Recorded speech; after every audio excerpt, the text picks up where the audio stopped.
बिस्मिल्लाहिर्रहमानिर्रहीम। अस्सलाम वालेकुम नाज़रीन। प्रोग्राम गेस्ट लॉन्च में आपका मेज़बान वक़ार अहमद ख़ान हाज़िर ख़िदमत है। नाज़रीन, इस प्रोग्राम के प्लेटफॉर्म से आपको बताया जा रहा है, अपने इस प्लेटफॉर्म से हम कोशिश कर रहे हैं कि हम किस तरह अपने लोगों को, ख़ुसूसन ये जो यूथ है हमारी, इसको हम किस तरह एक्टिव कर सकें। जो पैट्रियोटिज़म का एक जज्बा शायद कम होता हुआ नज़र आ रहा था, उसको किस तरह हम इंक्रीज़ कर सकते हैं, बढ़ा सकते हैं। कोशिश करते हैं अपने जो भी हमारे यहाँ पे मुअज़्ज़िज़ मेहमानान गिरामी आते हैं, जो कि हमने मुख्तलिफ़ वॉक ऑफ लाइफ से हमने लोगों को पिक किया है, वो आएँ और अपनी सक्सेस स्टोरी आपको बयान करें ताकि हम मोटिवेट हों। और हकीकत भी यही है कि हमारा जीना मरना इस मुल्क के लिए है, और क्या कुछ है जो इस धरती माँ ने, इस मुल्क ने, इस वतन ने हमें नहीं दिया। आज की जो मेरी शख्सियत है वो माहिर तालीम है और डिफेंस सेंट्रल लाइब्रेरी, जो कि एक बहुत बड़ा इदारा है, it's biggest library of Karachi, you can say, एक बहुत बड़ी लाइब्रेरी है, जिसकी सेक्रेटरी हैं मोहतरमा मैडम आयशा चौधरी साहिबा। Welcome to my show first of all. Thank you madam, हम देखते हैं शायद इंटरनेट जब से आया है तो किताबों की जो अहमियत है वो कम होती हुई नज़र आती है। क्या हकीकतन ऐसा है? ऐसा है वकार। सबसे पहले तो मैं शुक्रिया अदा करूँगी C21 का, जिन्होंने हमें ये अपॉर्चुनिटी दी कि हम एक ऐसे प्लेटफॉर्म पे आएँ और आके बात कर सकें जो भी कुछ हम कर रहे हैं, खुसूसन अपने नौजवान तबके के लिए जो कुछ भी हम कर रहे हैं वो हम आके आप लोगों को बता सकें। इंटरनेट के आने से किताबों की अहमियत कभी भी ऐसा नहीं हो सकता कि कम हो। हाँ, इंटरनेट एक रिसर्च इंजन ज़रूर है जो आप लोगों को डिफरेंट किस्म की इंफॉर्मेशन प्रोवाइड कर रहा है, लेकिन एक्चुअल नॉलेज जो है वो किताबों से ही आ रही है। और अगर मैं अपने हवाले से बात करूं तो मेरे पास करीबन 400 प्लस डेली के विजिटर्स हैं जो आते हैं और आके पढ़ना चाहते हैं। और इसके अलावा हमारे पास ये एक ऑनगोइंग प्रोसेस है कि जो लोग आते जा रहे हैं और मेंबरशिप चाह रहे हैं। इससे मुझे ऐसे लगता है कि किताबों की अहमियत कम नहीं हुई, ना ही लोगों में लाइब्रेरीज़ का रुझान कम हुआ है, ना ही पढ़ने वालों का जो है वो कोई अदम एतमाद है या अदम दिलचस्पी है। मुझे तो लगता है कि लोग और स्पेशली हमारे नौजवान ज़्यादा पढ़ने की तरफ आ रहे हैं और दिलचस्पी ले रहे हैं। ठीक है, तो आपकी जो ये बुक्स हैं, आप क्या देखते हैं, अगर हम इसको सॉर्ट कर लें कि मेडिकल के स्टूडेंट्स होते हैं या आपके यहाँ मैनेजमेंट के हैं या दूसरे इंजीनियरिंग के स्टूडेंट्स हैं, कौन लोग हैं, कौन से बच्चे हैं, वो किस सेक्टर को अगर हम लें कि ज़्यादा रुझान है पढ़ने का, बुक्स पढ़ने का? करीबन सबका ही एक जैसा है। इंफॉर्मेशन टेक्नोलॉजी से भी लोग हमारे पास, बच्चे हमारे पास आ रहे हैं। CSS करने वालों का भी काफ़ी ज़्यादा है, स्पेशली USMLE मेडिकल करने वाले लोगों का भी हमारे पास काफ़ी ज़्यादा रुझान है। हम रिसर्चर्स आ रहे हैं हमारे पास। हम कोशिश करते हैं कि हम अपने स्पेशलाइज स्टडी करने वाले लोगों को मेंबरशिप दें। अगर कभी आपका आना हो और आपने यकीनन हमारी लाइब्रेरी विज़िट की थी तो आपने देखा है कि वहाँ पर एक 16 ईयर्स से शुरू होके 90 ईयर्स तक के भी लोग हैं वहाँ पे। तो तकरीबन तमाम ज़िंदगी के तबके से लोग आ रहे हैं हमारे पास और वो कर रहे हैं। बिल्कुल। तो ये कहना कि किसी एक मखसूस तबके से हैं तो मैं नहीं समझती कि ऐसा ठीक है। मेरे पास तकरीबन तमाम जगहों से लोग आ रहे हैं जी। अब एक टेक्निकल बात करते हैं जी। एक रीडिंग ऐसी है जो बच्चे ने इंटरनेट से एक्सेस किया और वो पढ़ा, जिसमें ऑनलाइन बुक्स भी हैं, रिसर्च भी हैं और फोरम्स भी हैं जी। अब ये क्या फ़र्क है कि एक बुक, उसकी ऑथेंटिकेशन और एक इंटरनेट रिसर्च पे जब हम गए, हमने वहाँ पे उसको सर्च किया और जो पढ़ा, आप क्या फ़र्क महसूस करती हैं इन दोनों चीज़ों में? देखिए, जब आप एक किताब बनाते हैं और एक किताब लिखते हैं तो किताब लिखने के लिए एक मुकम्मल एक तरीक़ाकार है। उसमें आप लोगों का किया हुआ काम अपने सामने रखते हैं, कंपैरेटिव स्टडी होती है, एनालिसिस होते हैं, और फिर बाद में किताब बनने के बाद भी, तैयार होने के बाद भी कई लोगों के हाथों में जाती है और उनके अपने हाथ। जब आप इंटरनेट पे बैठते हैं तो आपको बहुत सारी जगहों से इन्फॉर्मेशन आती है जिसकी ऑथेंटिसिटी आपके पास नहीं होती कि कहाँ से ये चीज़ ली गई है, ये ठीक भी है या नहीं ठीक। तो किताब की अहमियत तो अपनी जगह है। हाँ, इंटरनेट आपको यकीनन एक इन्फॉर्मेशन प्रोवाइड कर रहा है, डिफरेंट एंगल्स ज़रूर दिखा रहा है, लेकिन ऑथेंटिक नहीं है। तो मैं अगर अपनी लाइब्रेरी के हवाले से बात करूं तो मैं ये देखती हूं कि मेरे पास किताब पढ़ने वालों का रुझान उसी तरह ही है। और इंटरनेट एक हम साइबर कैफ़े भी हम इंट्रोड्यूस करवाते हैं जहां पे हमारे पास इंटरनेट भी है, लेकिन वहां पे आने वालों का उतना ही होता है कि वो सिर्फ कंपैरेटिव स्टडी के लिए बैठते हैं, देखते हैं और उसके बाद जाके वो दोबारा अपनी किताबों को ही रेफ़र करते हैं। ठीक है। अच्छा, अब अगर हम कीमत की बात करें तो बहुत कीमती किताबें भी होती हैं। अब जो बच्चे बेचारे जिनका एक्सेस नहीं है, लाइब्रेरीज तक नहीं आ सकते और किताबें ख़रीद भी नहीं सकते, वो किस तरह फिर अपनी स्टडी करें, वो मुताला किस तरह करें, उनके पास फिर क्या बचता है? देखिए लाइब्रेरीज़ तो होती ही इसी यही पर्पज़ को सर्व कर रही होती हैं कि जैसे मैं अगर एक किताबों का एक सेट है जो कि बहुत महंगा है, और वैसे मेरी कोशिश ये होती है कि मैं अपने जो जितने पढ़ने वाले लोग हैं उन्हीं से उनका सजेशन लूँ कि उनको क्या रिक्वायरमेंट है और अपडेटेड बुक्स हम वहाँ पे दें। लेकिन जो हमारे पास इस तरह से बच्चे आते हैं और वो फॉर द टाइम बीइंग आते हैं, तो भी हम एक किस्म की उनको मेंबरशिप देते हैं कि जिसमें वो आके सिर्फ रेफ़र करते हैं और वो पढ़ते हैं, उन चीज़ों को फ़ोटो स्टेट करवा लेते हैं हमसे, कई बार लेकर भी चले जाते हैं किताबें और वो फिर रिटर्न कर देते हैं। उसका एक तरीकाकार होता है कि वो अपने ID कार्ड वगैरह, जी बिल्कुल बिल्कुल बिल्कुल। तो फैसिलिटेशन तो है हर तरह के लोगों के लिए फैसिलिटेशन। हमारे नाजरीन जो देख रहे हैं उनको बताना चाहेंगी डिफेंस सेंट्रल लाइब्रेरी जो है उसका स्ट्रक्चर, और अभी माशाल्लाह आपने रिसेंटली उसको रेनोवेट किया, आपके टेन्योर में आपको ये सादत मिली कि आपने उसको रेनोवेट किया, और वो किस तरह काम कर रहा है और कितना एरिया है, कुछ आप शेयर करना चाहेंगी? 1991 में लाइब्रेरी बनी थी हमारी, और उसके बाद से अब तक ये काम कर रही थी, लेकिन अब हमें लगा कि उसमें एक ह्यूज किस्म की रेनोवेशन की ज़रूरत है जो कि हमने अभी करवाई है। और उसमें पहले हमारे पास 350 के करीब मेंबर्स की कैपेसिटी थी बिल्कुल, लेकिन अब हमने उसको इन्हांस किया है, हम स्लीक फर्नीचर की तरफ गए हैं, थोड़ा एरिया बढ़ाने की कोशिश की है, तो now we can accommodate 400+ members. अगर मैं किताबों के हवाले से बात करूँ तो we have more than 80,000 books. We have open shelf library जिसमें member can access any book, जो भी उसको चाहिए वो जाके ले सकता है, उसको किसी को पूछने की ज़रूरत नहीं, किसी को बताने की ज़रूरत नहीं, he can take the book, वो ले सकता है, रेफरेंस उसमें से अपने लिए निकाल सकता है और उसके बाद वो जाते हुए बुक रिटर्न कर सकता है। That's the mechanism that we are following that in our library. मेरे पास स्टाफ जो है वो more than 40-45 के करीब है, बहुत एफिशिएंट स्टाफ है। नॉर्मली हमें ऐसी कभी कोई कंप्लेन आती नहीं अपने मेंबर्स की तरफ से। जो हमारे पास पढ़ने वालों के लिए जो लोग आते हैं वो आते हैं सुबह 8 बजे से लेके रात को 8 बजे तक। तो ये छोटा सा हमारा एक वो है। What about the timing? Timing is 8 to 8 in the evening. Plus we have a big auditorium जहाँ पे हम educational programs करते रहते हैं, और लाइट जैसे सेमिनार्स होते हैं, बुक इनॉग्रेशंस सेरेमनीज़ होती हैं, यानी वो ऑडिटोरियम जो है वो लाइब्रेरी को सर्व करता है और लाइब्रेरी ऑडिटोरियम को सर्व करती है। तो वो हम उस तरह के जो लाइट प्रोग्राम्स हैं वो हम अपने ऑडिटोरियम में करते हैं। अच्छा, आप किताब एक बेहतरीन दोस्त है इंसान का, आप क्या समझते हैं बच्चे जो स्टडी कर रहे हैं, जो एजुकेशन ले रहे हैं थ्रू बुक्स, क्या उस्ताद की अहमियत, आप माहिर तालीम भी रही हैं, तालीम के शोबे से वाबस्ता रही हैं, क्या वो अहमियत ख़त्म हो जाती है, कम हो जाती है, किस तरह बैलेंस होती है?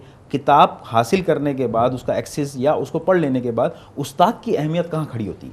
नहीं, उस्ताद की तो अपनी जगह अहमियत है, उस्ताद की अहमियत से तो बिल्कुल इनकार नहीं किया जा सकता। अगर it's like a self medication without the doctor. Exactly बिल्कुल वकार आपने सही कहा।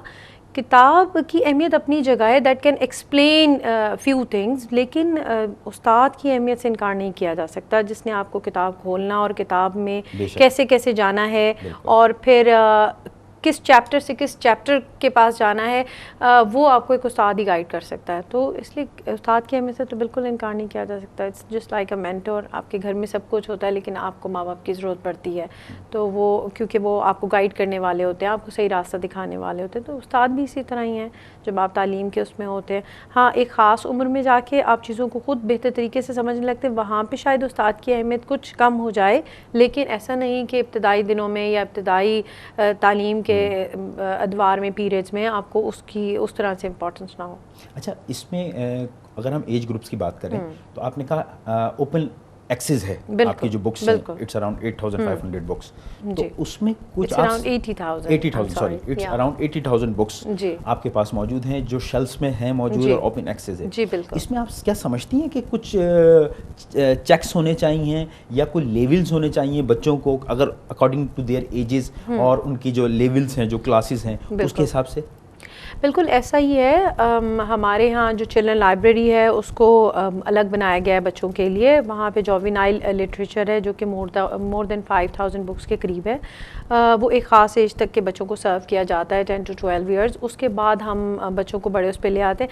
हाँ, लेकिन उसमें मेन हॉल्स में जहाँ पे हमारी किताबें रखी गई हैं वहाँ पे इसी तरह है कि अगर हम ये देखें कि हमारा कोई बच्चा जो है वो it's not up to that age कि जिसको वो किताब हम दे रहे हैं, तो वो हमारे लाइब्रेरियंस होते हैं तो वो उनको वहाँ पे सेटल कर लेते हैं, उनको उनके एज के वाले से बुक्स दे दी जाती हैं। अब पूरी दुनिया में मैडम इस वक्त खुसूसन हम मुसलमान जो हैं बहुत पस्ती का शिकार हैं। वो कहते हैं बकौल शायर कि दरसे कुरान अगर हमने ना भुलाया होता ये ज़माना ना ज़माने ने दिखाया होता। तो अब ये जो हमने छोड़ दिया इल्म को और अपने तहजीब को पीछे छोड़ दिया, अल्हम्दुलिल्लाह मुझे बड़ी खुशी हुई कि आपके यहाँ 400-450 डेली बेसिस पे स्टूडेंट्स आ रहे हैं। यानी हमारी जो यूथ है हम उसको दोबारा तैयार और ग्रूम कर रहे हैं तालीम के जेवर के साथ। बिल्कुल जी। अब ये जो हमारा लैक हुआ, जो हम पीछे रहे हैं, जो हमारा नुकसान हुआ, उसको हम किस तरह पूरा कर सकते हैं?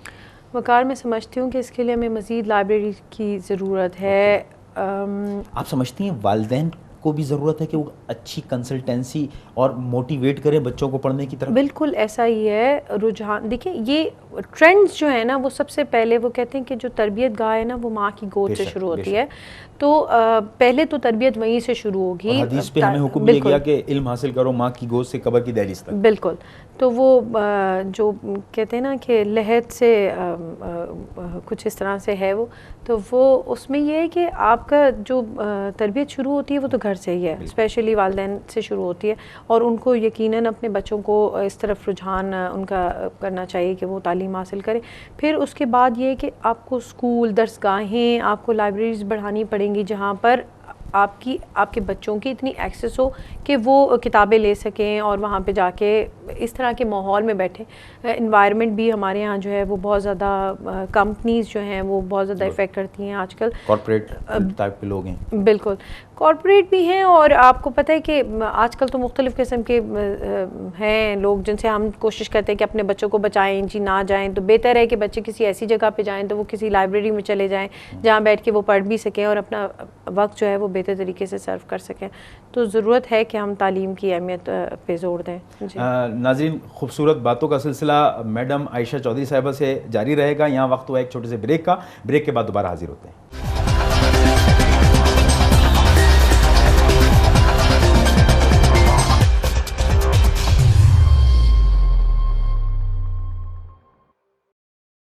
मैडम, यहाँ हम जानना चाहेंगे आपके बारे में।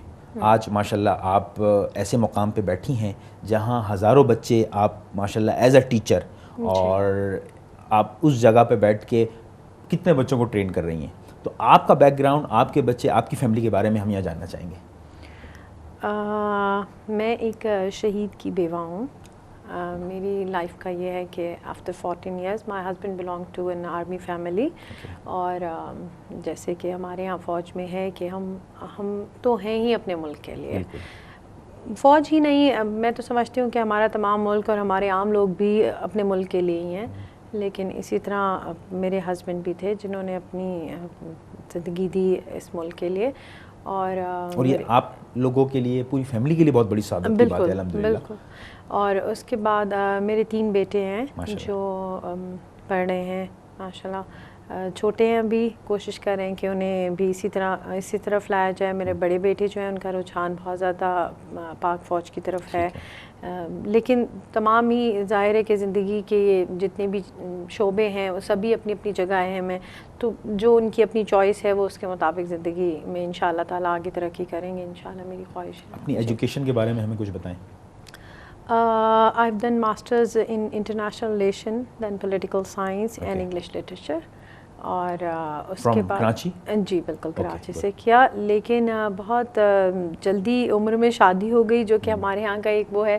तो मैंने अपनी एजुकेशन कंटिन्यू रखी और फिर उसके बाद मैं एजुकेशन के ही फील्ड से वाबस्ता हो गई। मैंने बहुत अरसा एक स्कूल में पढ़ाया, फिर कॉलेज में पढ़ाया, फिर यूनिवर्सिटी में। और फिर ज़िंदगी में कितना बड़ा चेंज आया तो फिर मुझे एक ऐसा प्लेटफॉर्म मिला जहाँ पे मैं तालीम के साथ भी वाबस्ता थी और कुछ एडमिनिस्ट्रेटिव ज़िम्मेदारियां भी पूरी कर रही थी। तो आज मैं यहाँ हूँ आपके सामने। दो सवाल मेरे। जी। एक तो अल्लाह ताला ने बहुत बड़ी सादत आपको दी कि आप एक ऐसे बच्चों को पाल रही हैं जो फ़ख्र से कह सकते हैं कि मेरा बाप ने जान दी है इस मुल्क के लिए, अल्हम्दुलिल्लाह। ये बहुत बड़ी सादत है अल्लाह ताला ने दी आपको, आपकी पूरी फैमिली को।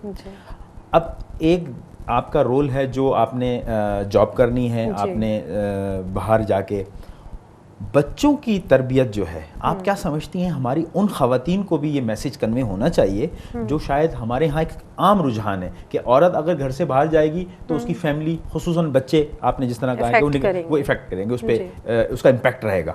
तो अब आप किस तरह, एक तो आपने माँ और बाप दोनों का किरदार अदा करना है, फिर आपने बाहर के मामलात भी देखने हैं, तो वो किस तरह टाइम मैनेजमेंट करती हैं, और हमारे जो वो ख़वातीन जो करना कुछ चाहती हैं और शायद इनकरेज नहीं हो पाती, उनको आप किस तरह मैसेज देंगी? वकार में यहाँ पे ना आपने दो सवाल किए। एक तो वो ख़वातीन जो कि मुकम्मल फैमिली के साथ है और फिर टाइम देना चाह रही हैं, तो उनका थोड़ा सा फ़र्क है कि वो दोनों हस्बैंड वाइफ मिलके वो शेयर कर लेते हैं रिस्पॉन्सिबिलिटीज़ और वो मैनेज हो जाती हैं। गो कि मैं समझती हूँ कि औरत का बहुत ज़्यादा किरदार है घर में, मर्द से भी ज़्यादा, क्योंकि वो उन्होंने तो एक ख़ास वक्त पर आना है और ख़ास किस्म की जिम्मेदारियाँ अदा करनी है। लेकिन बींगे ख़वातीन, और मैं समझती हूँ बींगे औरत, हमारी हम माँ भी हैं और एक बीवी भी हैं, तो हमारी जो रिस्पॉन्सिबिलिटीज़ हैं थोड़ी सी डबल हो जाती हैं। तो एक तो वो किरदार है जब आप एक मुकम्मल फैमिली के साथ होते हैं तो शेयर करके कर लेते हैं। उसमें भी मैं ये कहूँगी कि क्वालिटी टाइम जो है ना वो बहुत इंपॉर्टेंट है। बाज़ ख़वातीन घरों पे होती हैं लेकिन फिर भी वो अपने बच्चों को वक्त नहीं दे पाती, अपनी फैमिली को वक्त नहीं दे पाती, उनकी अपनी मसरूफियात होती हैं। लेकिन बाज़ औक़ात ऐसा होता है कि हमारी जैसी ख़वातीन की जो कि सिंगल पेरेंट भी होती हैं, लेकिन फिर भी उनको पता होता है कि उन्होंने अपने टाइम को ऐसे डिवाइड किया होता है कि वो अपने बच्चों के साथ वक्त भी गुजारते हैं, उनके एजुकेशन में भी उनके साथ साथ होते हैं और बाकी ज़िम्मेदारियाँ बाहर की भी पूरी कर रहे होते हैं। तो इसमें यहाँ पे मैं कहूँगी कि टाइम मैनेजमेंट बहुत ज़रूरी है कि आपने अपने टाइम को कैसे मैनेज करना है, अपने वक्त की तकसीम कैसे करनी है। आप किस तरह मैनेज करती हैं? ऑब्वियसली मैं सुबह में ऑफ़िस आ जाती हूँ तो मेरे बच्चे अपने अपने स्कूल और कॉलेजेस में चले जाते हैं। उसके बाद मैंने अपने बच्चों की इस तरह से टीचर्स वगैरह अरेंज किए हुए हैं कि वो मेरे आने तक उनको देख लेते हैं। उसके बाद मैं होती हूँ और मेरे बच्चे होते हैं। जब बाय द टाइम मैं घर पे पहुँचती हूँ तो वो भी अपनी काफ़ी सारी चीज़ों से फ्री हो चुके होते हैं, तो वो टाइम जो होता है वो हम इकट्ठा गुजारते हैं। नॉर्मली हमारे वीकेंड्स जो होते हैं वो फिर हम कोई एक्टिविटी होती है बाहर की, बच्चों को घुमाना फिराना या कोई उनकी फिज़िकल कोई एक्टिविटी हो तो उसमें फिर वो लोग वहाँ पे वो वक्त गुजारते हैं। अच्छा, एक कोऑर्डिनेशन जो वालिदैन और बच्चों के दरमियान एक वक्त में होता था, आज शायद सोशल मीडिया और दूसरी और सारी लवाजमात ऐसी चीज़ें आ गई हैं कि वो एक दूरी नज़र आ रही है। मतलब आपके वक्त में जब आपके पेरेंट्स थे, आप लोगों के जो कोऑर्डिनेशन था वो चीज़ें अब नज़र नहीं आती। क्या समझती हैं हकीकतन ये क्या इंटरनेट और सोशल मीडिया ही सारा कसूरवार है, या हमने वो कोऑर्डिनेशन का वो जो वालिदैन की कुछ तवज्जो की भी कमी है कि जिसकी वजह से बच्चे जो हैं वो डाइवर्ट हो गए हैं। लेकिन इस चीज़ से भी मैं इनकार नहीं करूँगी कि इंफॉर्मेशन टेक्नोलॉजी जो है वो भी, उसका भी मीडिया बहुत स्ट्रॉन्ग हो गया है, वो भी बहुत तेज़ी से बच्चों तक पहुँच रही है। क्या नहीं समझते कि वालिदैन का रोल और ज़्यादा बढ़ जाता है, उनका किरदार कि वो सुपरवाइज करेंगे बच्चा कर क्या रहा है? मैं वही बात आपसे कह रही हूँ कि उनके रोल का से तो इनकार किया ही नहीं जा सकता, माँ बाप के किरदार से तो इनकार किया ही नहीं जा सकता, क्योंकि आप ही ने गाइड करना है कि सही क्या है और गलत क्या है।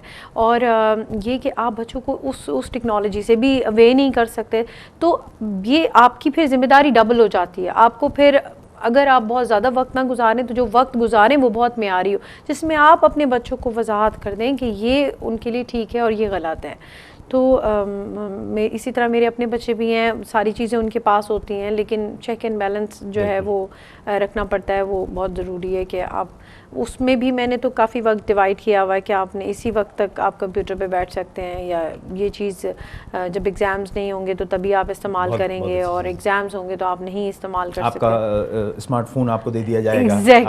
एग्जैक्टली। तो वो अभी जैसे मेरे दोनों बच्चों के स्मार्टफोन जो हैं वो मेरे पास हैं, वो जब एग्ज़ाम्स दे लेंगे तो फिर उनको दिए जाएंगे। तो इस तरह, तो इसका मतलब है एक जो रोल है वालिदैन का वो अपनी जगह है। जी बिल्कुल है, बल्कि शायद जिम्मेदारी, जैसे आपने भी कहा कि उसमें जिम्मेदारी बढ़ गई है। जी, अब वो बच्चे, मैं बात उनकी भी करूंगा कि जिनको नहीं मिली, प्रॉपर कंसल्टेंसी नहीं मिली जो कि मिलनी थी वालिदैन की साइड से, और उसके बाद अब डीमोटिवेट हो गए। वो कहते हैं कि जी अगर कोई शख्स मोटिवेट नहीं हो रहा तो उसको छोड़ दें आप, काम कम से कम वो काम तो कर रहा है। लेकिन अगर वो डीमोटिवेट हो गया तो अब ये बेड़ा गर्क करेगा। ऐसे ही, तो अब वो लोग जो डीमोटिवेट हो रहे हैं, हमारे यहाँ एक बड़ी तादाद है जो शायद, देखिए हम अपने भी प्लेटफॉर्म से यहाँ पैट्रियोटिज्म और तमाम चीज़ों को उजागर करने की कोशिश कर रहे हैं। आप जैसी शख्सियात आ रही हैं जिनकी स्टोरीज सक्सेस हम बता के बच्चों को बताया जा रहा है कि जनाब देखें आप लोगों ने इसी मुल्क में, इसी वतन में रह के मुकाम पाए हैं, तो क्यों नहीं नेक्स्ट वो हो सकते हैं। तो वो जो कोशिश कर रहे हैं या दौड़े चले जा रहे हैं बाहर जाने की, जिनको लत है, ठीक है, चाहे अपना फ्यूचर बनाएं, इस कंट्री को फिर कौन सर्व करेगा? यकीनन हमारी ही यूथ ने इस कंट्री को भी देखना है। थोड़ा सा यहाँ जिम्मेदारी जो है ना सोसाइटी की भी आती है, मीडिया की भी जिम्मेदारी है, मीडिया की तो बहुत ज़्यादा जिम्मेदारी है। आपकी छोटी सी खबर जो है, आपकी छोटी सी चीज़ जो है वो बहुत तेज़ी से फैल जाती है। तो मीडिया पे तो बहुत ज़्यादा जिम्मेदारी आती है कि वो स्पेशली हमारे बच्चों को, यूथ के लिए इस तरह के प्रोग्राम्स अरेंज करते रहें जिसमें ऐसे लोग आते रहें कि जो आके और ये बताते भी रहें कि उन्होंने लिमिटेड रिसोर्सेज के होते हुए किस तरह ज़िंदगी में तरक्की की। तो ये अपनी जगह है और यकीनन ये जो बाहर जाने वाला रुझान है, और ये जाहिर है कि इससे कौमें नहीं बनती, इससे मुल्क नहीं बनते। और जब आप मुल्क और कौम की बात करते हैं तो फिर आपको बहुत कुछ कुर्बान करना पड़ता है, सेक्रीफाइसेस होते हैं वो आपको देने पड़ते हैं, और फिर वक्त भी देना पड़ता है, और अपनी तमाम तरह सलाहियतें भी उसी तरह उसमें इस्तेमाल करनी पड़ती हैं, तो तभी मुल्क और कौम तरक्की करते हैं।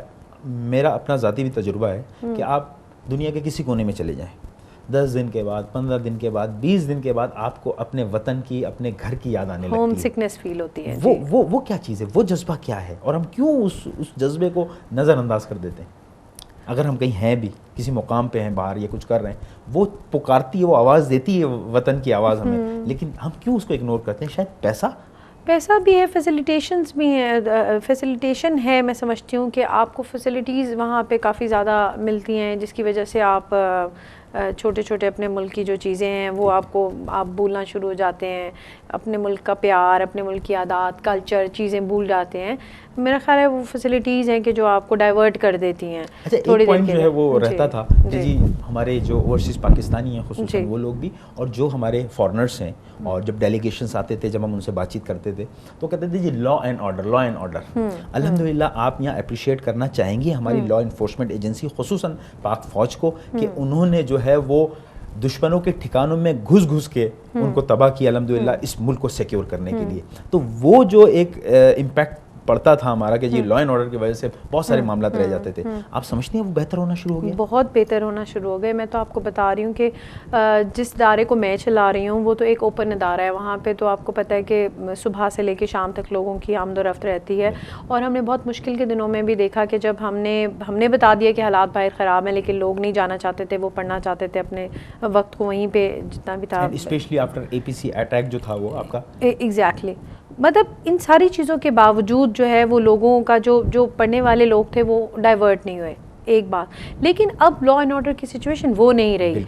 अब अल्हम्दुलिल्लाह बहुत हालात बेहतर हो चुके हैं। हमारी पाक फ़ौज का जो कंट्रीब्यूशन रहा, और जैसे कि मैंने बताया कि मैं तो ख़ुद उससे बिलोंग करती हूँ, तो अब वो बहुत ज़्यादा हो गया है। अब माशाल्लाह हालात पहले से बहुत बेहतर हो चुके हैं, लोगों का जहन बदल चुका है, लोगों का एतमाद वापस आ रहा है, इदारों पे एतमाद वापस आ रहा है। तो यकीनन चेक एंड बैलेंस बहुत ज़रूरी है, और जब तक ये रहेगा इसी तरह ही चीज़ें तरक्की करती रहेंगी, ठीक होती रहेंगी। अच्छा, अब यहाँ पे अगर हमारे वो लोग, आप माशाल्लाह रही हैं आर्मी घराने से, तो वो बच्चों की एक वो भी लॉट है जो आर्मी में जाना चाहती है, जो आर्म फोर्सेस ज्वाइन करना चाहिए। क्या इसकी एजुकेशन क्या सेपरेट है जो हमारी ट्रेडिशनल एजुकेशन है उससे? नहीं, बिल्कुल भी नहीं है। इसी तरह है कि जो जैसे आप इंटरमीडिएट करने के बाद अप्लाई करते हैं, मेडिकल कॉलेज के लिए करते हैं, इंजीनियरिंग के लिए करते हैं, डिफरेंट जगहों के लिए करते हैं, इसी तरह PMA के लिए करते हैं, और उनके अपने क्राइटेरियाज़ हैं। जैसे मेडिकल कॉलेज का अपना क्राइटेरिया, इसी तरह उनके अपने क्राइटेरियाज़ हैं, और ISSB और वो सारी चीज़ें, और फिर आपका सिलेक्शन होता है। करनी पड़ती है उतनी ही जितनी आपको बाकी चीज़ों के लिए करनी पड़ती है। अच्छा। जी, गोल तो कोई भी हो, उसके लिए आपको थोड़ा सा एक स्पेशल किस्म की मेहनत दरकार होती है, क्राइटेरिया पे पूरा बिल्कुल एग्जैक्टली। फिजिकल उसके अंदर क्राइटेरिया होता है, मेंटली होता है, वो सारी चीज़ें ज़ाहिर है जैसे जैसे बाकी जैसे मैंने आपको पहले मेंशन किया, मेडिकल हो गया, लॉ हो गया, या कोई भी और जिसमें आप जाना चाहते हैं फील्ड हो गई, उसके लिए मेहनत करनी पड़ती है, इसके लिए भी करनी पड़ती है। अच्छा, अब मैं यहाँ एक आपको वाक़या शेयर करना चाहूँगा आपसे, और इसमें कोई पॉलिटिकल इन्फ्लुएंस या उसकी कोई बात नहीं है। एक सिंपल वाक़या कि यहाँ से एक टीम गई हमारे इंटीरियर के अंदर, इंटीरियर सिंध के अंदर, तो वहाँ पे रजिस्टर्ड जो टीचर्स थे उनकी तादाद 105 थी। ठीक है। और वहाँ एक बच्चा भी नहीं था स्कूल के अंदर। तो ये करप्शन है या तालीम से गफलत है, क्या कहेंगी आप इसको? ये करप्शन भी है, तालीम से गफलत भी है, और ये हमारी नाअहली भी है, बहुत माजरत के साथ पीछे रह जाने की वजह भी है, जाने की वजह भी है कहीं कहीं जहाँ पे इन चीज़ों को किस तरह, इन खला को किस तरह वकार, इन सारी चीज़ों में तब्दीली तो सिर्फ तालीम ही लेके आ सकती है, शऊर लेके आ सकता है। और ये जो है ना, ये सिर्फ हमारा ये नौजवान तबका जो समझने वाला है तबका वही कर सकता है। आप यकीन जाने कि जब मैं अपनी तरफ लाइब्रेरी की तरफ आते हुए बच्चों को देखती हूँ तो उनको अपने वक्त की इम्पोर्टेंस का एहसास है, उनको पता है कि इस वक्त मैंने मेहनत की तो मैं आगे जाके इसका फ्रूट ले सकूँगा। तो ऐसे नज़र आता है कि उन बच्चों में वो शऊर है कि वो आगे जाके कुछ ना कुछ बेहतर करेंगे। तो इसी तरह ये जैसे स्पेशली जिस वाक़े को आपने मेंशन किया, इसके पीछे भी ये सारी चीज़ें हैं कि जो इसकी वजह से हम आज यहाँ पे खड़े हैं। हमारा मुल्क जो मज़ीद जो तरक्की कर सकता था वहाँ तक नहीं पहुँच सका, लेकिन अभी भी वो कहते हैं ना कि नहीं ना उम्मीद मैं अपनी कश्ते वीरा से, जिस तरह से शेर है। बड़ी खूबसूरत बातों का सिलसिला नाज़रीन जारी है मैडम आयशा चौधरी साहिबा के साथ। यहाँ दोबारा एक वक्त हुआ है छोटे से ब्रेक का, कहीं ना जाइएगा, हमारे साथ रहें एक छोटे से ब्रेक के बाद।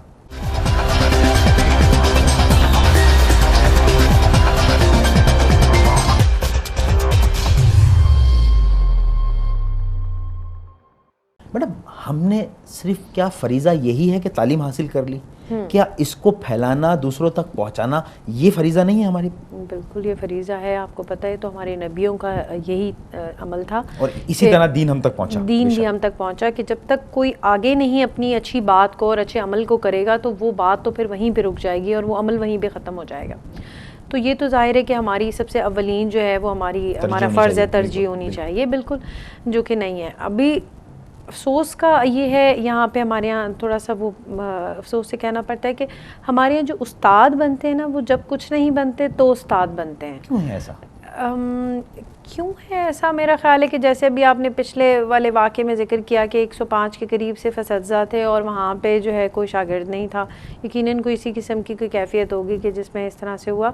लेकिन मैं समझती हूँ कि जैसे वॉलंटियर हम मेडिकल अपने सेंटर्स लगाते हैं, कैंप्स लगाते हैं, या और इस तरह की हम चीज़ें करते हैं, इसी तरह एजुकेशनल कैंप्स भी होने चाहिए कि जिसमें हम अपने बच्चों को, चाहे वो मेडिकल से हैं चाहे वो इंजीनियरिंग से हैं, हम उनको बता दें कि 6 महीने आपने इन बच्चों के साथ काम करना है, और 6 महीने नहीं कर सकते तो 2 महीने आपने काम करना है, चाहे वो आपने अपनी समर ब्रेक में करना है। That is sort of internship के जिसमें आप बता दें तो आप देखें कि आपके लोग, आपके बच्चे कहाँ पे और आपका माशरा कहाँ पे पहुँच जाएगा कि जिनको आप इस तरह की फ्री एजुकेशन दे रहे हैं। इसके बारे में तो आता है कि ये तो बिल्कुल एक समंदर की मानंद है, आप जितना खर्च करेंगे, जितना देते जाएंगे उतना बढ़ता जाएगा। तो इल्म हमारे यहाँ ये हमने देखा है कि वो जो है सैक हो जाती हैं चीज़ें, जो ना एक वक्त में आके हम सिर्फ पढ़ते हैं और फिर हमारे पास टाइम ही नहीं होता वो चीज़ें फैलाने का, और वो हम सीनों में दफन करके चले जाते हैं, इस दुनिया से चले जाते हैं। तो क्या साथ साथ जिस तरह आपने बहुत अच्छी बात की कि हमें वॉलंटियरली काम करना चाहिए, लेकिन वो चीज़ें नज़र नहीं आती हैं ऑन ग्राउंड। वो तो ना उसके लिए आपको किसी इदारे की ज़रूरत है, ना कहीं पर भी हो, आप ये काम तो कर सकते हैं। बस शायद हमारी सोशल कुछ जिम्मेदारियाँ इतनी बढ़ गई हैं कि हम इस तरह से वक्त नहीं निकाल पाते, या हमने अपने आप पर चीज़ों को मुसल्लत इस तरह से कर लिया है कि हम अपने लोगों के लिए इतना वक्त नहीं निकाल पाते। हम सिर्फ अपने आप तक इतने महदूद हो गए हैं कि हम अपने मुल्क और कौम के लिए इतना बेहतर हो के नहीं सोचते। लेकिन इस चीज़ की ज़रूरत है कि हम इस पर सोचें और हम इस पर काम करें। अगर हम इससे सब थोड़ा थोड़ा सा अपना रोल प्ले कर देंगे तो मेरा ख्याल है कि चीज़ें बहुत बेहतर हो जाएंगी। हमारी सिविल सोसाइटी जो है वो खुसूसन जिसमें बड़ी तादाद थी हमारे पेरेंट्स की, वो बाहर आई थी एक कॉज के लिए। वो कॉज ये था कि फीसिस बहुत ज़्यादा ली जा रही हैं प्राइवेट स्कूल्स में, और एक बड़े दिन बाद एक नज़र आया कि एक यूनिटी नज़र आई, लेकिन वो सिर्फ पैसों की हद तक था कि जी वालिदैन के पैसे ज़्यादा लग रहे हैं बच्चों की तालीम पे। किस नज़र से देखती हैं इस वाक़ये को? ये हकीकतन ज़्यादती है ऑर्गेनाइजेशंस और जो हमारी एजुकेशनल इंस्टीट्यूट्स हैं उनकी तरफ से? देखिए इन्फ्लेशन का रेट तो बढ़ ही रहा है, इसमें तो इस किसी कोई बात से दो राय नहीं है। लेकिन आप ये देखें कि कुछ इदारे ऐसे हैं कि जो अपने उस्ताद को उसकी काबिलियत के हिसाब से पे करते हैं। तो जब आप उस लेवल पे जाके बात करते हैं, क्वालिटी एजुकेशन लेंगे, क्वालिटी एजुकेशन की अगर मैं बात करूँगी, अगर मैं ये समझती हूँ कि मैं अपने इदारे में अपने आने वाले तालिब इल्म को बेहतरीन प्रोवाइड कर दूं एजुकेशन जो है, और उसको किसी और ट्यूशन के पास ना जाना पड़े, तो फिर तो ठीक है, समझ में आता है कि वालिदैन ज़्यादा भी फ़ीस देते हैं। लेकिन अगर एक पेरेंट ने मुझे भी फ़ीस देनी है और उसके बाद बाहर जाके अपने बच्चे को ट्यूशन भी देना है, तो वो गलत है। क्वालिटी एजुकेशन का जो है वो थोड़ा सा फुकदान है हमारे यहाँ के। डबल स्टैंडर्ड्स क्यों हैं हमारे यहाँ? हम ये तो खैर जिम्मेदारी गवर्नमेंट की है, और हम बहरहाल इसमें कोशिश कर सकते हैं अपनी राय देने की कि हर जगह अलग स्टैंडर्ड नज़र आता है एजुकेशन का। गवर्नमेंट स्कूल्स हैं, उनका निसाब अलग है, प्राइवेट स्कूल्स हैं, उसमें कैटेगराइज हुआ है। तो हम इसको कर सकते हैं सेंट्रलाइज? करना चाहिए, लेकिन थोड़ा सा मुश्किल इस वजह से है कि वो दोनों सिस्टम बिल्कुल डिफरेंट हैं। लेकिन हैरत की बात ये है कि आप जितने भी हमारे अच्छे और पढ़े लिखे तबके को देखते हैं, वो तमाम का तमाम हमारे गवरमेंट स्कूलों का ही लॉट है। मतलब ये एक हकीकत है कि जिसे इनकार नहीं किया जा सकता कि मतलब हमारे सिविल सर्विसेज में ले लें, हमारे सारे लोग वो हैं जो कि छोटे छोटे गाँव देहातों से आए हैं और कम्पीट करके और यहाँ तक पहुँचे हैं। तो उनकी अपनी मुझे एक बात याद आती है यहाँ पे बड़ी अच्छी, ब्रिगेडियर इमरान रोशन साहब हमारे एक बहुत अच्छे दोस्त हैं, लाहौर में होते हैं। उन्होंने कहा देखें, जब डायपर्स नहीं थे, चीज़ें नहीं थी, फैसिलिटीज़ नहीं थी, इवन लाइट भी नहीं थी, तो वो माएँ थीं जो बच्चों को दोनों हाथों में सुला रही होती थी, और तीसरा जब उठता था उसको पाँव से हिला रही होती थी। उन माओं ने हमें दिए हैं जर्नल, उन माओं ने हमें दिए हैं सर्जन। आज आपकी कंट्री में जो बड़े बड़े लोग जो सर्व कर रहे हैं, वो उन्हीं माओं ने दिए हैं। ऐसा ही है। और कोई फैसिलिटीज़ नहीं थी, उन बच्चों को वो चीज़ें नहीं मिल सकती। तो आज तमाम तर फैसिलिटीज़ के बावजूद हम वो लॉट या वो आउटकम नहीं दे पा रहे हैं। कहाँ है खामी? नहीं, खामी तो मैं नहीं कहूँगी, क्योंकि अभी भी हमारे यहाँ इतनी मायूसी नहीं है। हमारे यहाँ के लोग, सर्जन्स, हमारे आपने माशाल्लाह देखा है कि बड़ी बड़ी जगहों पे पाकिस्तान के लोग हैं। हम मलाला को देख लें, या हम और भी बहुत सारे नाम है कि जिन एक तवील फहरिस्त है, ऐसी बात नहीं है। लेकिन थोड़ा सा है हमारे यहाँ शायद मसाइल, तालीम, कोई पैसा या इस किस्म की चीज़ें हैं कि जो लोगों को गुर्बत आड़े आ जाती है, बेरोज़गारी है, मतलब इस तरह की चीज़ें हैं कि जिसकी वजह से जी बिल्कुल, कि जो लोगों को डीमोरलाइज करती हैं और लोग फिर वहाँ तक जो है वो नहीं जा सकते। लेकिन फिर मैं यही कहूँगी कि हमारे यहाँ का बेहतरीन जो एक स्लॉट है, जो हमारी लाइमलाइट में लोग हैं, वो तमाम के तमाम बिल्कुल यही ज़मीन वाले स्कूलों से उठे हुए हैं, गवर्नमेंट स्कूलों से आए हुए हैं, आगे यहाँ तक पहुँचे। तो ऐसा नहीं है कि वो उस्ताद नहीं रहे या वो बच्चों की सोच नहीं रही, क्या कमी कहाँ है? मिलके है शायद, उस्ताद भी वो नहीं रहे, और शायद जिस तरह आपने कहा जिसको कोई काम नहीं मिलता तो वो बिल्कुल टीचर बन जाता है। अदरवाइज़ ये कि एक ज़माना हुआ करता था कि जब उस्ताद जो है वो जब उस्ताद आते थे तो जो एक अदब होता था जी बिल्कुल। तो वो अब ये है कि हम अपने लिए बेहतर फील्ड ढूंढ रहे होते हैं, और जब वहाँ तक अप्रोच नहीं होती तो फिर हम उस्ताद बन जाते हैं। तो हमारा जो है ना वो टेम्परेरी किस्म का इंटरेस्ट होता है, और फिर उसके बाद वो ख़त्म हो जाता है। बिल्कुल। तो और हमारे यहाँ फिर कोई इस तरह का सिस्टम भी नहीं है कि उस्ताद होने के लिए ये आपको टेस्ट या ये क्वालिफिकेशन आपके लिए ज़रूरी है। वो इस तरह का पैरामीटर भी शायद नहीं है ना, जो गवर्नमेंट साइड से मिलना चाहिए हमें, प्राइवेट स्कूल्स के लिए और दूसरी जगहों के लिए, इंस्टीट्यूशन के लिए। तो ये तो फिर सिस्टम थोड़ी सी वकार फैसिलिटेशन की कमी है। अगर आप टीचर्स को भी उसी तरह ही लें जिस तरह आप अपने बेस्ट डॉक्टर्स को या बेस्ट इंजीनियर्स को लेते, तो फिर शायद यहाँ पे भी इस फील्ड की तरफ भी लोगों का रुझान बढ़ जाए। ठीक है। अच्छा, अब यहाँ पे जो लोग बेचारे पढ़ा रहे हैं, जो टीचर्स हैं, उनके भी तो अपने मसाइल हैं, उनके माली मसाइल हैं। उनको फिर वो जो उनकी कंट्रीब्यूशन है वो उनको पे नहीं किया जाता ना, वो ये भी हमारे सिस्टम का फॉल्ट है। तो शायद वो देखें, पैसा तो ज़रूरत है आपकी, तो वो उस तरह से तवज्जो नहीं दे पा रहे। ये आप समझती हैं? बिल्कुल ऐसा ही है कि अगर एक 16 या 17 ग्रेड का एक ऑफिसर है तो उसकी पे स्ट्रक्चर में और एक उस्ताद के पे स्ट्रक्चर में बहुत ज़्यादा फ़र्क है, गो कि ग्रेड्स एक ही हैं। तो इन चीज़ों को बैलेंस होना बहुत ज़रूरी है। अगर आप, वही बात है कि अगर आप उस्ताद को भी वही अहमियत दे दें तो फिर हर कोई हर फील्ड में इक्वली ही जाना चाहेगा। अब जी। छोटे बच्चों की हम बात आपसे पहले की थी हमने, जी। क्या इनके लिए भी कोई बुक्स होती हैं और इनको भी किताबों की ज़रूरत होती है? बिल्कुल होती हैं, क्योंकि बच्चे जो हैं ना वो फैंटेसाइज करते हैं और फैंटेसी वर्ल्ड में रहना पसंद करते हैं। अब जिस किस्म की बुक्स और लिटरेचर जो बच्चों के लिए आ रहा है वो तो बहुत कलरफुल है, जो कि बच्चों को बहुत ज़्यादा अट्रैक्ट करता है। बिल्कुल। तो मेरे पास हमारे यहाँ एक हमारे इदारे के साथ हमने एक छोटा सा चिल्ड्रन लाइब्रेरी बनाई है, जिसमें कि मैंने जिससे पहले भी जिक्र किया था कि जुवेनाइल लिटरेचर जो है वो मोर देन 5000 बुक्स जो है वहाँ पे अवेलेबल हैं। बहुत इसमें एज लिमिट क्या है बच्चों की? हम लेते हैं 3 to 10 ईयर्स गुड। और बल्कि 12 ईयर्स के बाद हम मेन हॉल में अपने स्टूडेंट को शिफ्ट कर देते हैं। वो फिर वहाँ पे थोड़ा सा हैंडलिंग बुक्स की वो इस काबिल हो जाते हैं कि उन्हें पता हो कि कौन सी बुक उन्हें चाहिए, वो कहाँ किस शेल्फ तक उन्होंने तो एक्सेस इसमें करना। आपके इंस्ट्रक्टर मौजूद होते हैं? बिल्कुल वहाँ पर होते हैं हमारे जो लाइब्रेरियंस जस्ट हैं। लाइक अ मॉन्टेसरी?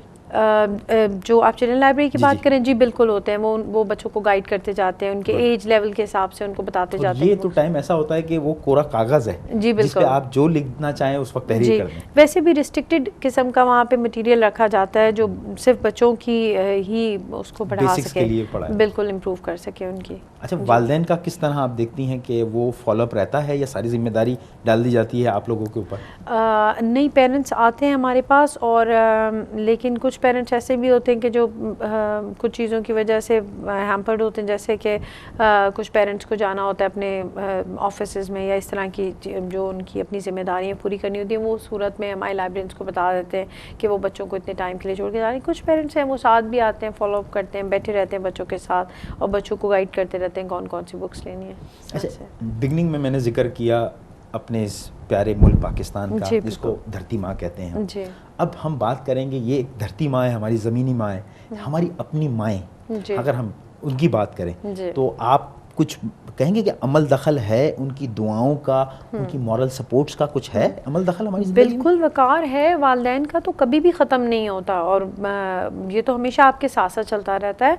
बिल्कुल अमल दखल है। मैं समझती हूँ कि यहाँ पे अगर मैं अपनी माँ का जिक्र करूँ तो मुझे एक ट्रॉमा से निकालने में ज़ाहिर है ज़िंदगी एक बिल्कुल बदल गई आपकी, तो मेरी माँ का बहुत रोल था। और अगर मैं बहुत ज़्यादा जहाँ पे भी कहीं पे मेरी हिम्मत टूटती थी या मैं परेशान होती थी तो वहाँ से निकालने में मेरी वालदा का बहुत किरदार रहा। वो मेरे साथ रहीं, उन्होंने मुझे किसी लम्हे भी अकेला नहीं छोड़ा, बल्कि वो बहुत नाराज़ होती थी अगर मैं किसी किस्म का शो करती थी, कोई अफसोस या कोई चीज़ ऐसी कि जिस पे मुझे होता था, तो मेरी अम्मी को बहुत नाराज़गी होती थी। वो कहती थी कि हमें अल्लाह का शुक्र अदा करना चाहिए। मैं सोचता हूँ ये माएँ जो हैं जी, इनकी एजुकेशन कहाँ से आई है? क्या ये बिल्टन है? ना इन्होंने किताबें पढ़ी, ना वो टीचर्स इनको मिले। मतलब अक्सरियत माएँ हमारी जो हैं खुसूसन वो इतना अच्छा कन्वे कर देती हैं, जिस तरह आपने अपनी वालदा का भी जिक्र किया, इस तरह की और भी हमारी ख़वातीन हैं कि वो शायद अपने एक्सपीरियंस से या गॉड गिफ्टेड उनके पास ऐसी कोई एक्सपीरियंस भी है। और कुछ माँ और औलाद का जो है वो एक रिलेशन भी ऐसा है कि वो अपनी औलाद को बेहतरीन देना चाहते हैं। तो जिस जगह से वो देख रहे होते हैं और जो उनके तजुर्बात होते हैं वो उसी के उसमें हमें समझा रहे होते हैं। तो मुझे तो ऐसा लगता है, मुझे तो कभी भी नहीं लगता कि कोई माँ बाप जो है वो जाहिल होता है। मुझे तो हर माँ बाप जो है वो तालीम याफ्ता ही लगता है कि जो अपनी औलाद को बेहतरीन देना चाहता है और बेहतरीन देता है। और हम जितना भी पढ़ जाए हैं तो उनके बच्चे बिल्कुल बिल्कुल अपनी हैसियत के उसमें बेहतरीन ही देते कुछ हैं। शरारतें बच्चे करते हैं, आपने भी शायद अपने वक्त में की होंगी, तो शेयर करना चाहेंगी?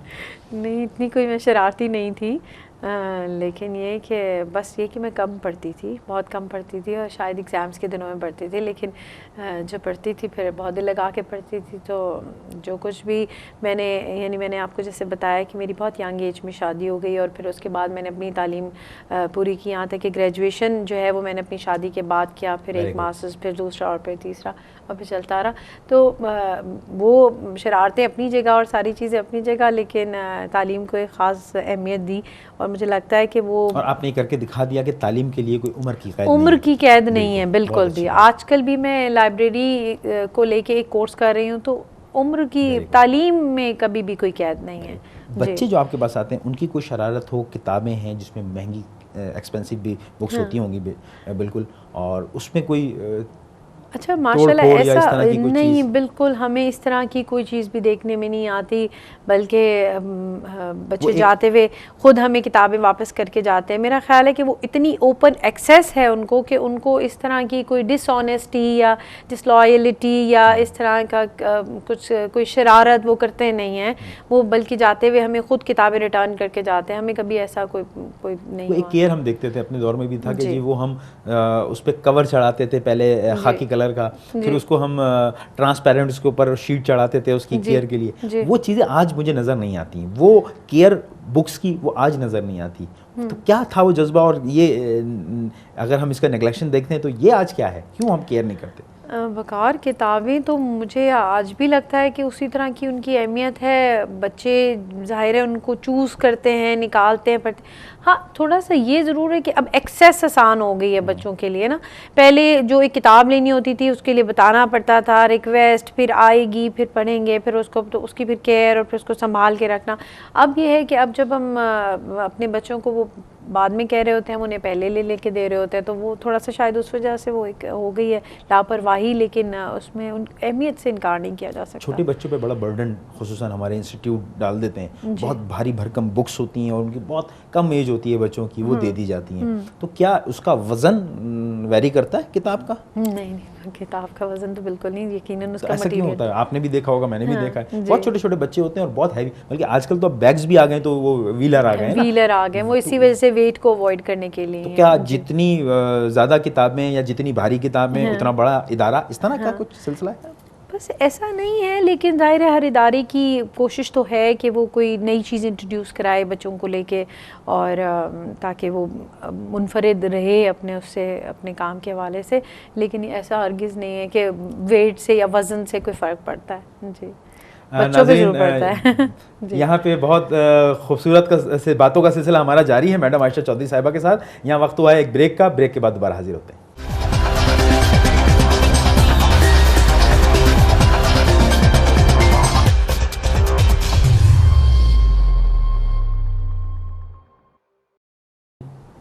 मैडम, अब किताब पढ़ना एक हॉबी भी है। आप अपनी हॉबीज़ बताएं। बच्चों के अंदर लाजमी तौर पे कुछ हॉबीज़ होती हैं जिसमें ठीक है किताब पढ़ना भी, बुक रीडिंग भी एक हॉबी है। पहले तो आप अपनी हॉबीज़ हम जानना चाहेंगे कि आपकी क्या हॉबीज़ रही हैं। उसके बाद हम ये बात करेंगे अपने इस फोरम में कि क्या सिर्फ किताब पढ़ना ही सब कुछ है, या और भी कुछ चीज़ें हैं, स्पोर्ट्स एक्टिविटीज़ हैं और दूसरी एक्टिविटीज़ हैं जो आपको ज़हीन बनाती हैं? सबसे पहले मैं अपनी हॉबीज़ के बारे में बता दूं। जी, किताबें पढ़ना मेरा हमेशा से एक शौक़ होता था कि मैं अपनी वालदा से कहा करती थी कि जो मेरी पॉकेट मनी होती थी उसमें से मैं एक किताब और एक कैसेट म्यूज़िक ज़रूर लिया करती थी। और मेरे पास जितने भी हमारे पुराने गाने वाले हैं करीबन सबके जो है रिकॉर्ड्स रखे। वो आपकी हॉबी थी? वो एक हॉबी थी। तो बुक्स और ये म्यूज़िक जो था वो हमेशा ऑल टाइम पैशन रहा। तो शायद यही वजह थी कि आगे भी एक ही वक्त में पहले होता था? एक ही वक्त में होता था। मैं एक किताब होती थी और एक कोई रिकॉर्ड होता था, कोई भी कोई पुराना। तो वो डिस्टर्ब नहीं करता था? रिकॉर्ड आपको ऑब्वियसली रिकॉर्ड सुनने का वक्त और होता था और किताब पढ़ने का और होता था। एक साथ कैसे हो सकता है? अच्छा, ये तो मेरी हॉबीज़ हो गई। लेकिन उसके अलावा आपने कहा कि आपने दूसरा और कोई एक्टिविटी, स्पोर्ट्स एक्टिविटीज़ जो फुकदान है इस वक्त बच्चों के साथ नहीं होती, ना हमें वो खेल के मैदान मुयस्सर हैं, ना वो टाइम हमें मिल सकता है, तो शायद किताबें पढ़ पढ़ के हम अपने आप को बीमार भी कर लेते हैं। तो और एक्स्ट्रा करिकुलम एक्टिविटीज़ की अगर हम बात करें तो आप समझती हैं ज़रूरी है? बिल्कुल ज़रूरी है। ये पर्सन टू पर्सन वेरी करता है और ये इंडिविजुअल के अपने रुझान के साथ है। लेकिन अगर आप कुछ भी नहीं कर रहे तो आप कुछ ना कुछ कोई एक्सरसाइज, कोई ऐसी चीज़ ज़रूर करें ताकि वो आपकी माइंड एक्टिविटी को बढ़ा सके। क्योंकि हो आपकी। जी बिल्कुल। तो अगर आप बिल्कुल कोई एक्टिविटी नहीं रखेंगे तो वो आपको उसी तरह सुस्त और कायल बना देगी कि जैसे कि हम कई बार कहते हैं ना कि जो बैठ के काम करने वाले होते हैं वो बहुत मोटे हो जाते हैं और जो चलते फिरते काम करने वाले होते हैं वो फिट रहते हैं। तो ये भी इसी तरह ही है, इंटरलिंक्ड हैं ये चीज़ें। तो अगर कोई भी कोई खेल नहीं खेल रहा होगा तो कोई ना कोई आपका इंटरेस्ट ज़रूर होगा जिसमें जिसको करके आपको एक अच्छा महसूस होता होगा, उसको ज़रूर साथ साथ करना चाहिए। मैं यहाँ पे अपनी लाइब्रेरी के हवाले से बात करूँ कि मेरे पास लश ग्रीन लॉन्स हैं और इवनिंग में हम देखते हैं कि वो स्टूडेंट्स जो अंदर बैठे होते हैं वो बाहर आ जाते हैं, वो वॉक करते हैं, वो थोड़ा सा अपनी एक एक्टिविटी को मेंटेन करते हैं, उसके बाद फिर वो वापस जाके बैठते हैं। तो जाहिर है कि चलना फिरना और ये जो कहते हैं ना तहरीक, मूवमेंट इज़ वेरी इंपॉर्टेंट। तो मूवमेंट चाहे बॉडी के वाले से हो वैसे हो, physical movement that's very important. अगर आप कोई खेल नहीं खेल रहे तो you must go for some exercise, कोई जिम, कोई ऐसी चीज़ ज़रूर करें जिससे आप एक्टिव रहें। तो दैट्स वेरी इंपॉर्टेंट। जी, तो इसमें जो है आपके पास कोई स्पोर्ट्स से रिलेटेड बुक्स होती हैं? मेरे पास तो करीबन जितनी भी हमारी फील्ड्स हैं सबसे ही रिलेटेड बुक्स हैं, सब हम एरियाज़ को कैटर करते हैं। क्योंकि अमूमन हमारे सिलेबस में, बच्चों के सिलेबस में वो स्पोर्ट्स बुक्स या इस तरह का रुझान नहीं है। फ़िज़िकल एक्टिविटी से रिलेटेड किताबें हैं हमारे पास। हमारा किताबों को सेलेक्ट करने का तरीक़ाकार ये होता है कि हमारी एक कमेटी बनी हुई है जो हमारे डिफरेंट स्कूल और कॉलेजेस के प्रिंसिपल्स और सीनियर टीचर्स हैं जिनको हम बुलाते हैं, जो रेकमेंड करते हैं। हम अपने जो टॉप पब्लिशर्स हैं हम उनको रिक्वेस्ट करते हैं कि जो भी लेटेस्ट बुक्स होती हैं, अपडेटेड बुक्स, वो लेकर आई जाती हैं। वो इंफॉर्मेशन टेक्नोलॉजी भी है, वो फ़िज़िकल एक्टिविटी भी है। And also are available in Pakistan? सारी यहाँ होती हैं या बाहर से भी मंगवाते हैं? हम बाहर से भी मंगवा लेते हैं, which is on request.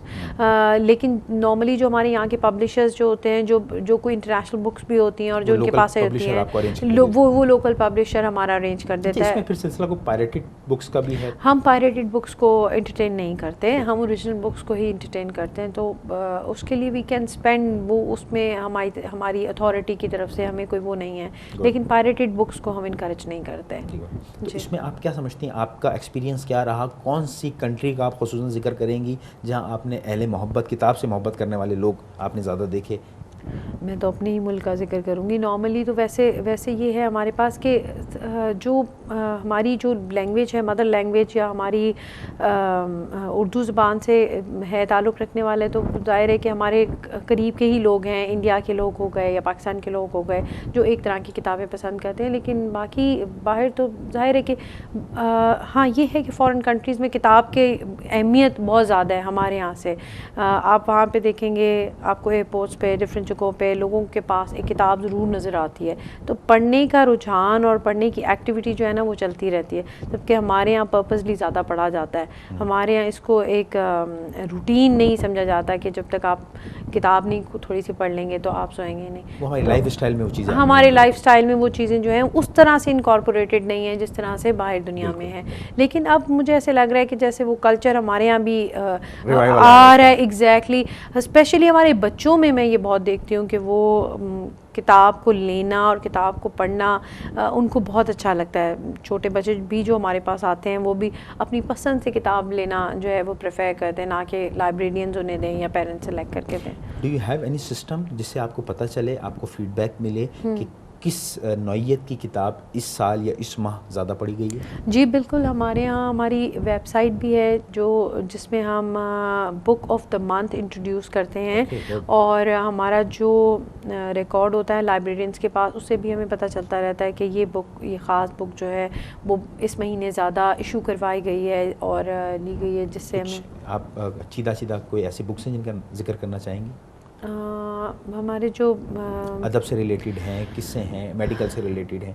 Medical से रिलेटेड तो बुक्स ज़ाहिर है कि आपको पता है अपडेटेड बुक्स चाहिए होती हैं लोगों को, और वो आती रहती हैं और फिर उनके सजेशंस भी आते रहते हैं। जो अपडेटेड वर्जन्स होते हैं वो हमें लिख के बताते रहते हैं, जो हम मंगवाते रहते हैं और इनकॉर्पोरेट करते जाते हैं। लेकिन अभी पिछले दिनों हमारे वाइस चांसलर थे IBA के, मैं भूल गई हूँ, ठीक है, तो नाम में भूल गई, तो वो जो है उनकी किताब बहुत ज़्यादा हमारे यहाँ मांगी गई, पसंद की गई। एक खान की जो किताब है वो बहुत ज़्यादा पसंद की गई। इसी तरह परवेज़ मुशर्रफ साहब की किताब थी, जनरल परवेज़ मुशर्रफ की, उसको मलाला को लेके जो किताब थी वो लोगों ने बहुत पसंद की। तो इसकी आपके पास एक ही कॉपी होती है या बहुत सारी इसकी कॉपीज़ होती हैं? नहीं, हमारे पास मोर देन 1 कॉपीज़ होती हैं, जो कि जैसे जैसे लोग लेके जाते हैं वो फिर हम उसकी डिमांड के अकॉर्डिंग जो है वो फिर हम, और जी बिल्कुल जी। बाहर के कोई ऑथर, उसकी कोई बुक हमारे मुल्क में बहुत ज़्यादा पढ़ी जाती हो? कोई ऐसी आपके जहन में किताब हो, कोई ऐसा सेक्टर हो जिसमें किताब लिखी गई, ऐसा टॉपिक हो जिस पे किताब लिखी गई जो बहुत ज़्यादा हम पढ़ते हो यहाँ पे? जनरल नॉलेज से रिलेटेड भी बहुत सारी, पॉलिटिक्स से रिलेटेड किताबें जो हैं, इंसाइक्लोपीडिया से, ये जो हमारे यहाँ बुक्स होती हैं, Guinness books of world record वगैरह, इस तरह की जो चीज़ें हैं, रिकॉर्ड्स, जी बिल्कुल, इंसाइक्लोपीडिया है ये, जो अपडेटेड वर्जन्स होते हैं लोग पसंद करते हैं उन्हें देखना। पॉलिटिक्स से रिलेटेड जो बुक्स होती हैं लोग उन्हें पसंद करते हैं। बेनज़ीर भुट्टो की किताब जो है वो आज भी उतनी फेमस है जितनी कि जब आई थी तो उस ज़माने में थी। तो इस तरह की किताबें जो हैं वो लोगों का हमेशा से इंटरेस्ट रखती हैं। अच्छा, एक तो है कोर्स बुक्स, हम अगर बच्चों की बात करें तो ठीक है, उनकी सिलेबस या उनकी सिलेबस की रिक्वायरमेंट के हिसाब से वो किताबें पढ़ रहे हैं। एक है सेक्टर जो नॉलेज गेन करने के लिए, जिस तरह हम इंसाइक्लोपीडिया की भी बात कर रहे थे, वो रुझान नज़र आता है आपको बच्चों? रिसर्चर्स आते हैं हमारे यहाँ। बच्चों में तो जाहिर है कि बच्चे उस तरह से अभी नहीं सोच रहे होते, वो जब हमारे पास आते हैं तो जाहिर है उनकी फैंटेसीज़ उसी तरह ही होती हैं, वो फिक्शन की तरफ या नॉवेल्स की तरफ। अपनी कोर्स बुक्स ही आजकल तो बहुत ज़्यादा हैवी हैं, तो उसके अलावा वो जब भी हट के बात करते तो वो फिक्शन। हाँ, कुछ बच्चे हैं कि जो साइंस से रिलेटेड इस तरह से बुक्स ज़्यादा पसंद करते हैं, लेकिन जर्नली जो है वो हमारी तरफ जो आता है वो बच्चों का नॉवेल्स और अदब की तरफ जो है, लिटरेचर की तरफ जो है वो रुझान होता है और वो उनको लेके बुक्स इशू करवाते हैं। अच्छा, आप ये समझती हैं कि जो सिलेबस इस वक्त स्कूल्स में पढ़ाया जा रहा है वो फुलफ़िल कर रहा है रिक्वायरमेंट्स?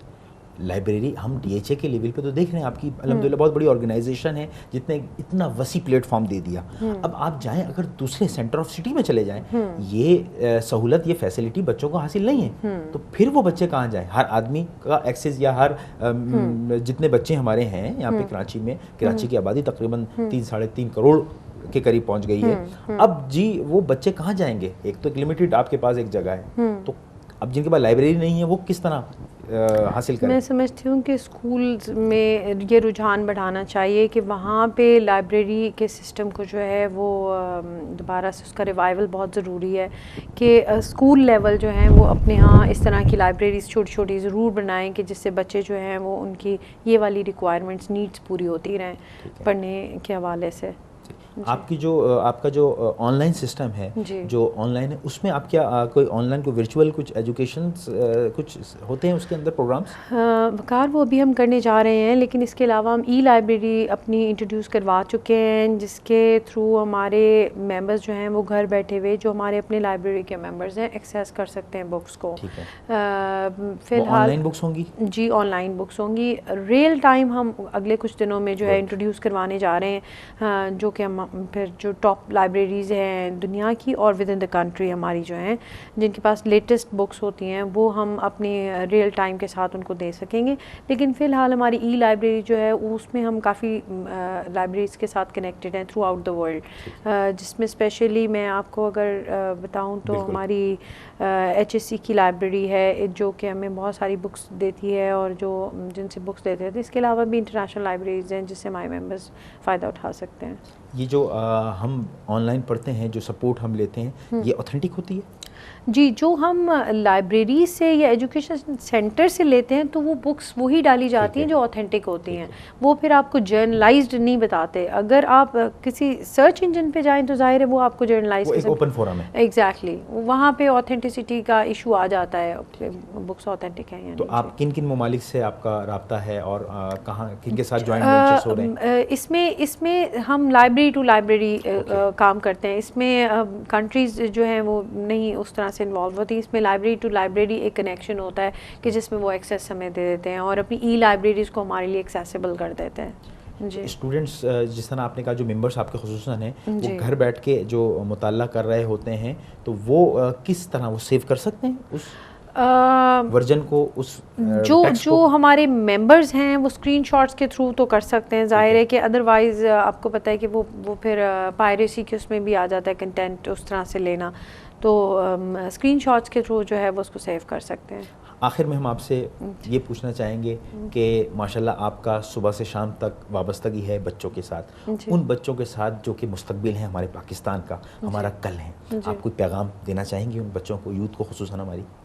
यकीनन यूथ को लेके मेरा यही पैगाम है कि आप अपने मुल्क के लिए तभी कारआमद हैं जब आप अपने लिए हैं, जब आप अपने लिए और अपने वक्त की अहमियत को समझेंगे कि ये जो टाइम है इस वक्त मेरे लिए ये इम्पॉर्टेंट है, इसमें पढ़ना मेरे लिए ज़रूरी है और आज जो तालीम मैं हासिल करूँगा उसकी कल इम्प्लिकेशन क्या होगी, तो तभी आप अपने मुल्क और कौम के लिए काम कर सकते हैं।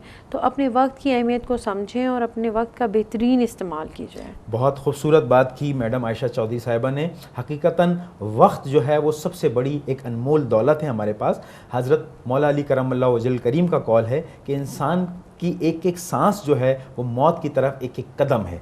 हमें इस वक्त की अहमियत को समझना चाहिए और जितना हो सके अपने लोगों के लिए, अपने मुल्क के लिए अपने वक्त को देना चाहिए ताकि हमारी ज़िंदगी भी अमर हो जाए। यहाँ हमारे प्रोग्राम का वक्त ख़त्म हो जाता है। बहुत शुक्रिया आपका, आपने वक्त दिया। मैडम आयशा चौधरी साहिबा हमारे साथ थीं जो कि माहिर तालीम हैं और डिफेंस सेंट्रल लाइब्रेरी DHA का जो इदारा है उसमें आप सेक्रेटरी हैं। नाजरीन, अगले प्रोग्राम में एक नए मेहमान के साथ, एक अच्छी नई सक्सेस स्टोरी के साथ और मोटिवेशनल कोट्स और एक लेक्चर के साथ आपसे हम दोबारा मुलाकात करेंगे। जब तक के लिए अपने मेज़बान वक़ार अहमद ख़ान को इजाज़त दीजिए। अल्लाह निगहबान। पाकिस्तान जिंदाबाद।